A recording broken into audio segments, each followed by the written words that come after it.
This just in, Donald Trump has turned into a giant frog. Hello everybody and welcome to this episode 39 of the Get Up podcast. Today we're going to be going over some news largely pertaining to the fact that Donald Trump has turned into a giant frog. Just one time he got up from his seat and he went forward and then his legs curled up behind him, and he has been regarded by many to be what people know as a frog. I don't think I'm going to spend much more time thinking about that because it's very unpleasant imagery. Also, I guess Donald Trump is a hot commodity in terms of the news, right? Because holy crap, if you're watching this in the future when this didn't release, democracy is under attack. Is it? I don't know. Well, but in America, a bunch of dudes and dudettes with guns and weird shirts and very strange looking pieces of clothing, all of them with beards, even the women, stormed the Capitol building in a place I don't know in America. That's how much I know about this subject here. And that's why, if you want to learn about the news accurately, probably not the podcast for you to listen to. In fact, if this is where you're getting your news from, I would highly recommend sticking a fork inside your ears. That might be more beneficial.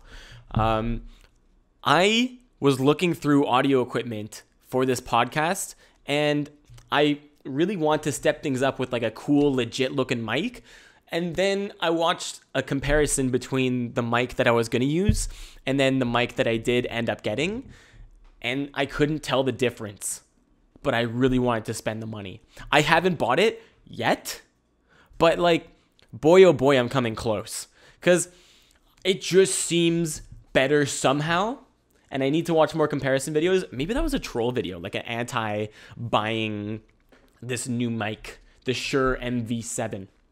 Yeah, everyone, I know the name of it because when I'm set on getting a piece of technology, I memorize that shit like it was my fucking phone number. Like I remember one time early on in my parkour career when my dad asked me what I wanted for Christmas, I knew that like the best like Sony, it wasn't even the best. It was the best for what I was looking for, and it wasn't even the best at that. It just claimed to be.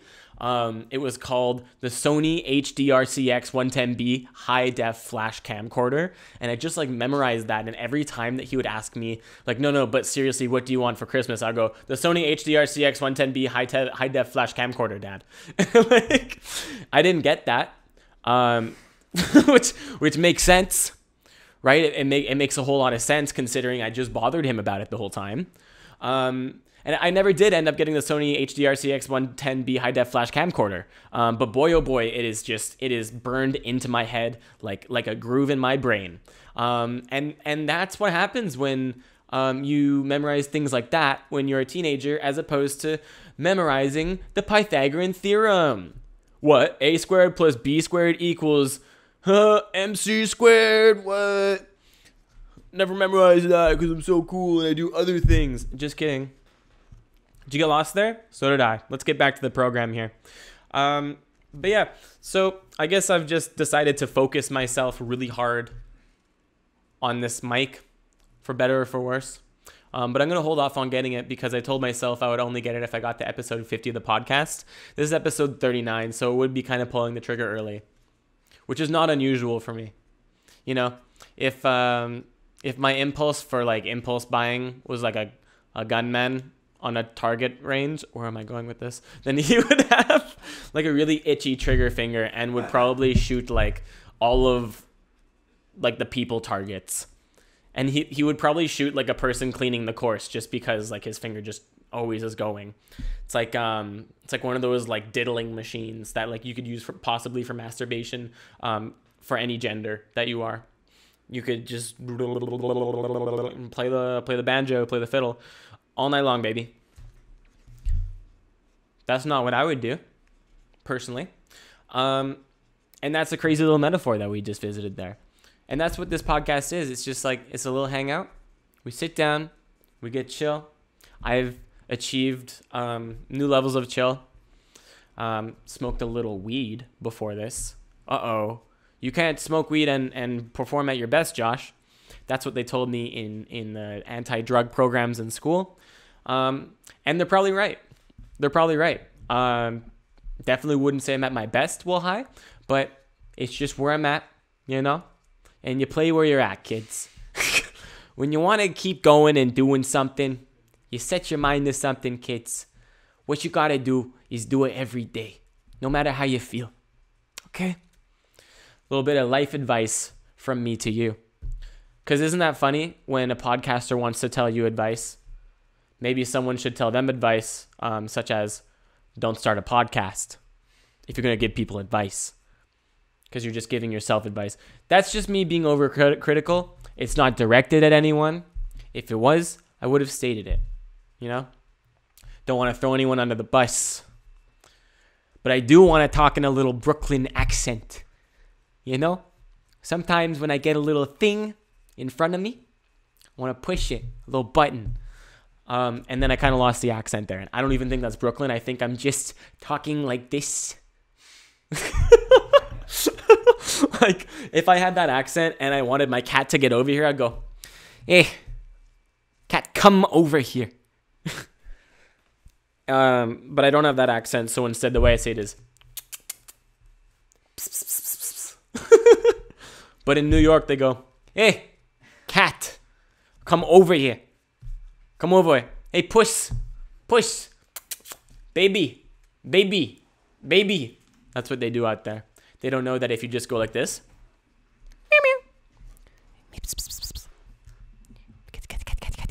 they'll come towards you. Isn't that crazy? What if that's how people worked and we were just like too stupid to override like some crazy primal engineering in ourselves? Like if someone, like we just knew as human beings that if someone went like this, hey, come, then you would come towards them. If that was a primal urge of ours, the word would probably be restricted in modern day society. It would not be allowed to be uttered with any level of intention, because then no matter who it is, you're going to come over to them. You know, people who abduct kids wouldn't even need vans. They would just like be like, hey, come here, or something. That's a weird thought. Kidnapping, right? Well, not so strange for me, not because I kidnap children, but because I watched the Jeffrey Epstein docuseries on Netflix. No wonder I woke up in such a foul mood today. Holy shit, that's some heavy stuff to listen to. Like, I decided to not keep up with the Jeffrey Epstein stuff as soon as he appeared in the news, because, like, I don't really want to be, like, immersed in the news. I don't want to be drowning in news. But yeah, I decided not to watch that one because it just sounded overall disturbing. And I'm watching the series, and it is just pretty disturbing stuff. The dude just had so much money. He had so much money and power that he could just buy himself out of any situation. Like, he was like untouchable by the law because he either had the money to pay them off, or he had the charm to favor. And I lost the sentence. He had the charm to earn people's favor. And through that, he was like a human being who just thought he was invincible. And he was for a little bit of a time. Like, he did what he did for a long time uninterrupted until he got caught. And like, that's some scary shit to think about. Because they show you, like, they introduce one victim, and then two victims, and then three victims, 4, 5, 6. And it, like, the list of this dude's victims goes on for so long. You're like, it really starts to hit you by like, I don't know exactly how many guests come in, so I don't want to give like a false number, but let's just do it right now. By the 99th person, you're like, damn, 99, dude, you've got that much time on your hands. But when you've got like that much money, he just sits there and like abducts or like he sexually harasses. That's crazy. That's some crazy shit, man. And it's too fascinating for its own good, because like, that's the thing with some documentaries. They're more fascinating than they should be for something that's like so scarring to think about. And the only other documentary that I can think about, and I'm not saying that the Jeffrey Epstein documentary should not have been made. It's just like it disturbs the state of your mind. Like, I watched Morgan Spurlock, the guy who made Super Size Me. He made another documentary about rats. And I forget what it's called. Oh, just kidding. It's just called fucking Rats. And it just tells you a bunch of facts about rats and like how many of them there are and what they're up to. I don't want to fucking know what a rat's up to. I don't even want to know what a rat is capable of. Like if I was like a life coach for rats, I would just like say false things to them because I don't care for their aspirations. Right? Just like that one life coach who I worked with, and then he made me question my own aspirations. Dickhead. Just kidding. That's just a sales tactic he used, but it did make me feel negative about myself. You can find in, I think it's like episode 9 or something. I'm like all emo that episode because I felt like I needed a little bit more guidance in my life, and I went looking for one, and I had a couple of good meetings with this dude for free.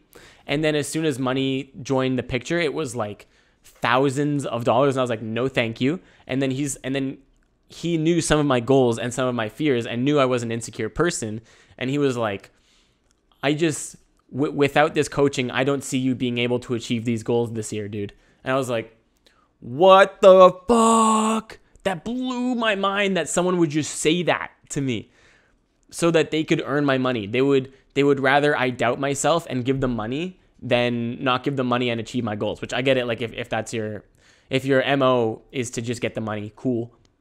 But for me, that's a bad trade. Your money for my hopes and dreams. Money is like a very finite thing, but the hopes and dreams of a person are like the core of their being, or like it's the core of my being. Like my identity, who I am, is also like what I could be if I just pursued my dreams. Like I identify with my goals and the process of doing them and their achievement. And then just to have your whole identity called into question by a little trickster with a pogo hat and a beef blanket. What the fuck? Right? A polo hat and a beef blanket and a life coach? That's a bad combination. That's a lot of rotting meat in the sun and someone who's giving a lot of advice that maybe shouldn't be. But not gonna put him on blast. Just kidding, everyone. His name is Beep. Right, they do that if they're extreme. If people do that, they're extreme. I got really distracted. My phone rang. Who's messaging me? I don't care. Does anybody else respond to group chats like that? Now, if it's like a group chat for like going out and training, down with it. If it's a group chat for at my work and only work things are being talked about, down with it. When it's a chat for people to just say things, I'm like, after a few messages, I'm like, get away from me. Like I'm like the Emperor, and that notification's like Mace Windu. I'm like, now you will die, you know? And then at the peak of it, I go, unlimited power! And then I sag into a frog face. And going full circle, that's why Donald Trump is a frog, because he is sagged to epic proportions. Sagged. What a weird thought, hey? Tried to do a little callback there. You know, I'm an aspiring comedian. You got to throw those things out. And as an aspiring comedian, I try and write jokes. They don't work most of the time. In fact, I tried numerous joke books out on Jovy. I got 3 laughs, maybe 4. Maybe like 5 laughs. But that's just how comedic writing is at the start. And even further down the line. But like right now, I should just be writing as much as humanly possible. Because the odds are most of it's shit, or it's an idea poorly executed. But the cool thing about writing is that when you do it enough, and sometimes if you just let an idea sit and write about other things, you'll write the idea again in a better format. Like there are jokes that I was writing this time last year in New York, and I've started thinking about them again because I could just start a bit with like, this time last year I was in New York, and then talk about that experience.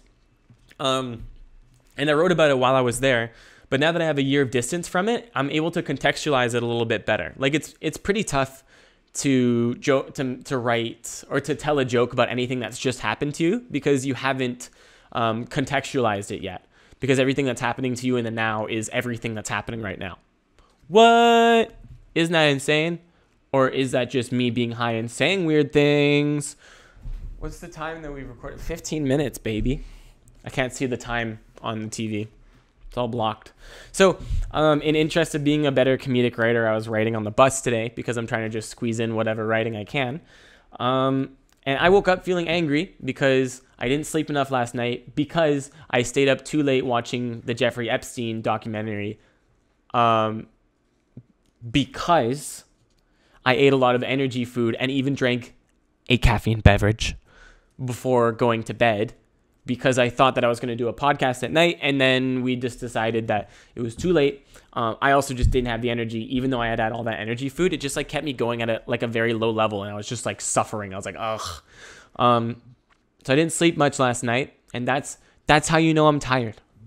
The lack of sleep will lead to tired, right? A little math equation for you guys, for all the math whizzes out there. And then, yeah, it's about that. So I was pretty mad this morning. Pretty mad, dude. Just angry, low level angry, just from not sleeping enough and all that shit. Me and being woken up. But like that'll make anybody angry, you know? But I approached that angry energy with like journaling and meditating and like exercise. And now I feel great. That's awesome. Just goes to show like how effective treating yourself through positive habits can be. And that's my advice for you guys. And that's why I shouldn't have a podcast, because I'm giving advice now. But it's just me talking to a camera. So I guess like, I don't know. I'm giving advice to a camera right now. But anyway, today on the bus, I wrote a list of things I want to do when I'm angry. Some of these shall be omitted because I'm writing, and sometimes the writing is just far too bad to be shared. But some of these will be shared. So these are things I wanted to do while angry this morning, or have wanted to do while angry in a similar disposition, when I've been in a similar disposition in different areas of the physical world. Does that make sense? Probably not. Anyway, I wrote down things I want to do when I'm angry. I'll say the whole list, and then I'll just like, I'm gonna really dive deep into this, folks. So here we go. Things I want to do when I'm angry. Number 1, I want to be more rude. Number 2, I want to throw a whole ass coffee on a car that starts to run, that car, when the car comes towards you too quickly when you're on the sidewalk. What? Damn it. We're going to try this again, everyone. One last attempt. Here are some things that I want to do when I'm angry, because I was angry this morning. Number 1, I want to be more rude. Number 2, throw a whole ass coffee on a car that starts moving too soon when I'm going across a crosswalk. Number 3, I want to be hit by a car and use that as permission to have an emotional breakdown. Number 4, I want to bark like a dog. Number 5, I want to brush shoulders with anyone walking in a row of 2 or more. Or collide on my bike with a person, but then I would be okay. And that's how you know anger is like a very self-centered emotion. Because like that's me not caring about how another person feels. Number 6, yell in all directions. Number 7, change the rules. Any of them. I'll change any rule. I've forgotten what number this is. I want to sit down and die. Quit my job and quit my career just so that I'll regret it later. It's pretty angry. Blame everything on my relationship. That's something I do when I'm angry. Change 99% of people's shoe choice. That's a personal attack. Critique everyone's fashion sense. Discover a rat in my house and chase it destructively. And then also prevent the invasion of my home strictly through vocal intimidation and perhaps not wearing clothing. So maybe we'll just explore it. We'll do a little exploration of these themes together. It's a little breakdown. Want to be more rude. I don't actually as a person, but when I'm angry, I just want to get a little bit more rude because I just want to get my way, you know? When you're angry, you just want to get your way.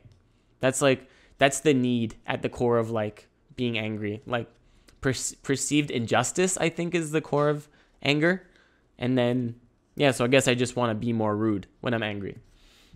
Throw a whole ass coffee on a car that starts moving too soon. I think I just like get angry at anything that could pose even a tiny bit of potential danger to me, right? And so I was walking around with a coffee, walking around my neighborhood, and I was like, I just want to throw this whole coffee on this car if it hits me. Didn't even come close, but I would have just yossed it. Be hit by that car and use it as permission to have an emotional breakdown. That's how you know I need to get a little bit more in touch with my emotions. Maybe go to therapy. Because I have to get hit by a car to let myself have an emotional breakdown. That's the permission that I feel like I require to do that. That's my quota. I want to bark like a dog. Just raw energy, you know? Just want to, you know? I just don't want the dog upstairs to bark by doing that. So I just want to do that. I just want to like maybe even like look into like the face of a child and bark at it until it cries. That would be crazy. Only if I'm angry. Like I don't want this right now, but I want to brush shoulders with anyone walking in a row of 2 or more. Bro, when I'm angry and I'm out for a walk and I see a group of people who are walking in a line and I have to like step off the pathway or like just fucking skirt around, I'm angry about that. I just want to turn around and go, hey, you're walking too wide on a pathway.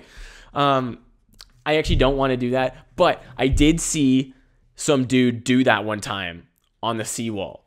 He's like, hey, you're walking too wide. Like he was saying like 2 people too widely. Too wide. That was his little terminology that he assumed everybody would understand. Hey, that's too wide. If you said that to someone overweight, he would be canceled, right? Yell in all directions. Isn't that what angry people do? Right? Again, it's just a lot of energy. You just want to like, you just want to like really bug out and let it all out, you know? Shout, let it all out. Shout, let it all out. These are the things I can do without. Come on, I'm talking to you. Right, I am talking to you.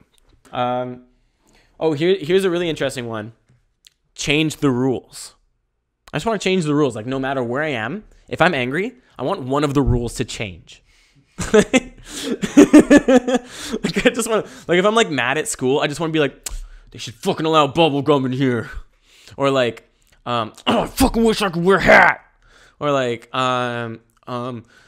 lunch should be free and plentiful. Right? Because the lunch cost money. When I grew up and I watched TV shows, how do I even start this? Right? Everyone watches TV shows when they're young. My school didn't have a cafeteria until junior high. I don't know if that's the case for everyone. So from grade 7 to grade 12, that's when a cafeteria appeared in my life. And until that point, it was just a mystical thing. I was like, whoa, everyone just goes to the same place for lunch? And that's not even true. But that's how I thought it up in my head. And I was like, damn, a cafeteria? Food cooked by students? Wow, what a paradise. And then I got to junior high and it was like not cool. And no one even ate there. It was actually quite lonely. If you stepped into the cafeteria, it was like, whew. But then other schools I went to, because I went to 2 high schools, the cafeteria was like the fucking place to be. You know? That was like the place to chill. You going to the caf later? Yeah, we're all playing Yu-Gi-Oh! Chase has got his new zombie deck and he's going to really fuck you by pretending he knows the rules. Just kidding. He had a water deck. I played a lot of Yu-Gi-Oh! In grade 12, just in the middle of the old cafeteria. And we were the cool kids. Maybe we weren't, because here I am doing a podcast, right? Maybe I wasn't the cool thing. Maybe I wasn't the cool kid I thought I was. That was me messing up that word. That was it, Jovy. That was me messing up that word. No one is as amazed by this as I am.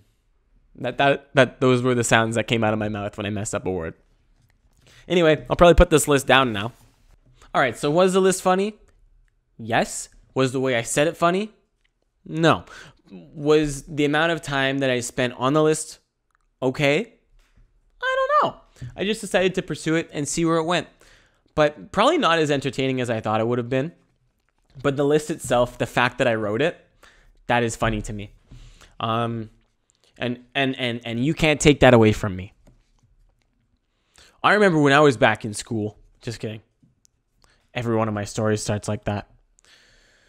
But what I can tell you is I'm happy to be here inside of this little basement with my pal Jovy.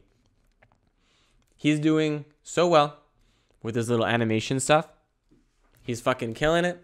He's making music videos and music videos and music videos and music videos, homies. He's chilling. He's killing. And that makes me want to work harder too. Is this everything that I can be? Is a question you ask yourself daily. You're trying to pursue something. You want to get better at it. You got to pay attention to if you are improving or staying in the same place. As Mac DeMarco once said, you can do it. What did he say in that video? Like, he's like doing it. There are some people who are doing it. What did he say?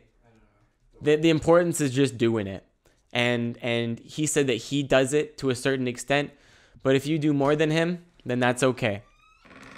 It's just about doing it. Welcome, Davis. He's got Subway. I have Wade with sub. Davis has the way of the sub. It's not sponsored. We will censor the name of the place I have food from unless you sponsor us. Oh, damn. This podcast is not sponsored by Safeway or Subway. I just want to know what the true way is. Is it the Safeway or is it the Subway? Damn. The second portion of this podcast is crashing and burning, but I'm just going to try and sit through it. I'm like trying to find like something to talk about, but I have reached like a new level of slowness and I'm just watching Davis try to fix the TV. So yeah, that's where life is at. On this date of January, I went tricking today. There goes the TV once again. The TV has fallen down. I've really lost my train of thought. I tried for so long to find this train of thought. I truly tried. And nothing really did come up. I searched inside of the hole. I took my little feelers and I tried to poke my head into the mole hole of my brain. Tried to poke my head inside my brain. And I could not find anything. It was like a vast empty cave, but there was a rock at the end of the cave with an inscription. And I picked up that rock, and that's how I got here, folks. Because on that inscription, the rock said, "Do it." Right? So now I tell people, I do this because the rock said do it. And if you said that these days, people might believe you. They might believe that Dwayne "The Rock" Johnson, at some point in his career, said to a TV or to an interviewer, "You can do it." And so you've just thought about that forever. Or you could be the person who searched inside a very deep cave, found nothing except for a rock with an inscription on it that said "You can do it," or "Do it." I forget what it says. I forget what it says already. But if you found that, you could still blend in with the people who are inspired by Dwayne Johnson. And you wouldn't even have to fake it. Because why fake it? Just be yourself. Well, I'll probably call it there. Thanks. Jesus. It's like I found it hard to talk all of a sudden. It's like I got stuck in like a very like slimy grime hole. And I just got afraid of like saying things. And then I just like couldn't find anything interesting to say. And I couldn't even look inside my own mind for what to say. Cheetos. I could have said Cheetos. I could have said Jovy talked to me about Davis talked to me about Takis and how they should be hot because they remind him of taquitos. Right? I had never thought about putting Takis in like a casserole dish and then putting cheese and like meat on top of it because that sounds fucking amazing. I couldn't believe I hadn't thought of it before. But as it turns out, I don't always think everything that's been thought before, right? There's always a new thought. However, if you're meditating and you just sit there and you think, I wonder what my next thought will be, Nothing comes up. A little echo. I wonder what my next thought will be. Be. And I know I fucked up that echo effect because I went towards the microphone as I was trying to become smaller. These are the ways that our brains can fail, right? And that's why we're here to talk about this new chemical we've found inside the water called it's a brand new antioxidant. We found out that's inside the water, and it's making everybody's brain echo, and they just lose their train of thought. And we seem to believe that it is something inside the water called it's a new antioxidant. That's its scientific name. I have my own theories on it's a new antioxidant, but what I can tell you for sure is that it's not real. Oh, hoodwinked. Did you think it was magic? Are you a person who believes everything they read on the internet? I don't even know if those people exist. Or they do. That's not a person I've met. Most people I've met have free will. And maybe we should give them the benefit of the doubt. Isn't that true? Well, I think it's actually a good time to call it. If anything, it'll be a shorter one. I'm glad I did it. Today was a nice little battle to get through. And this was a nice challenge. Episode 39. Thank you, Wes. Thank you, Wes. Thank you, Gavin, if you watched it. Greg. And thank you, everybody else, for watching. Thank you, James, if you watched it. Kevin, Brody, all of my friends. I don't know. If you watch this, drop a little comment. If you made it to the end without tuning out after I lost my train of thought, also drop a comment.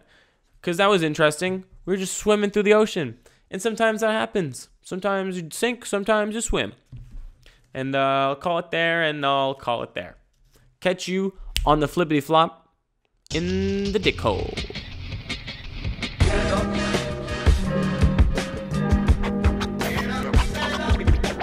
Get up.